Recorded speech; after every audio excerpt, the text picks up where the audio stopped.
अर्जुन फेरी आसिले कलिजुग आसीगला युधिष्ठिर विचार कले मते आ किछि दिन रहिबा पड़िबो नाही काहेकि ने विदुरक कथा आसिला विदुर आसिले धृतराष्ट्र चली गले कलिजुग आसनाई कलिजुग लक्षण मान देखेला युधिष्ठिर जानिया पाइले कलिजुग आसिला दिने जने व्यक्ति ने सुवर्ण कलश लेके आसिला दी जन भीतर झगड़ा चलला से कोची कलश मोर से कोची कलश मोर युधिष्ठिर पचारिले कोन है ना आज्ञा मु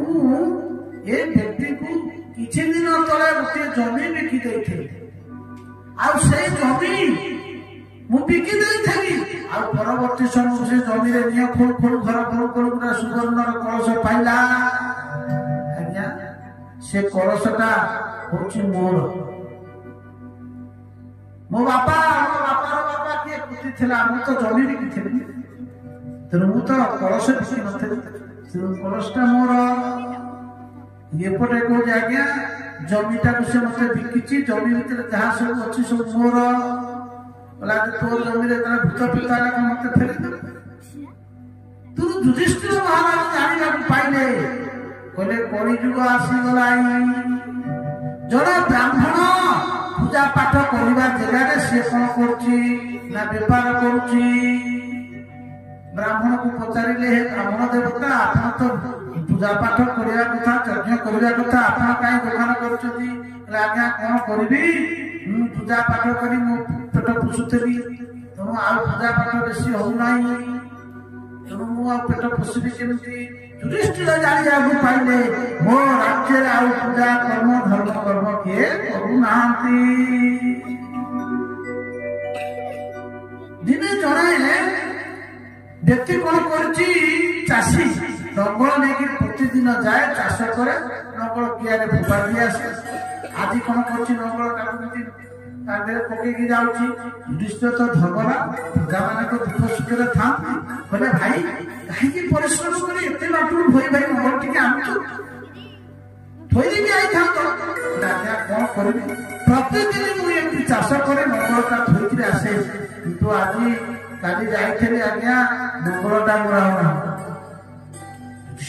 अरे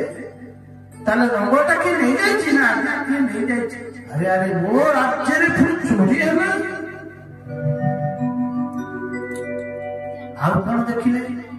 ना दिने जड़े व्यक्ति गोटे ताला तैयारी कुंडी पचारे कहले ये कि जंतु ना आज्ञा जड़े साहुकार सेठ जड़े धनी लोक आसीला मते कही गया गोटे ताला करने कहीं ना आज्ञा ता घरे चोरी है अच्छा मो राज्य भी चोरी है मो राज्य अधर्म है मो राज्य अन्याय है दिने युधिष्ठिर महाराज कौन कर पदा को बाहर देखुं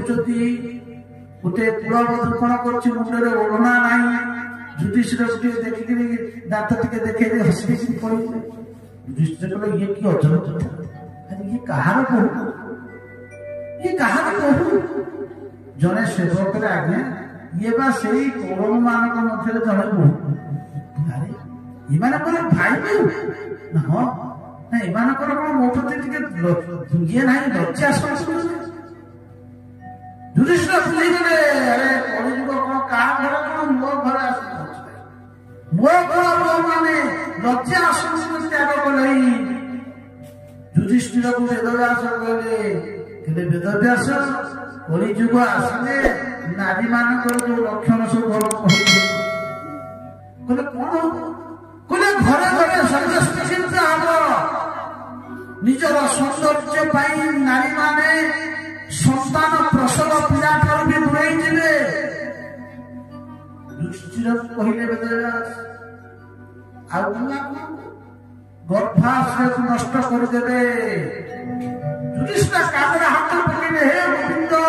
ये विश्व केमती न देखी भगवान कलिकी बांधि नहीं कली खेती कर पार ना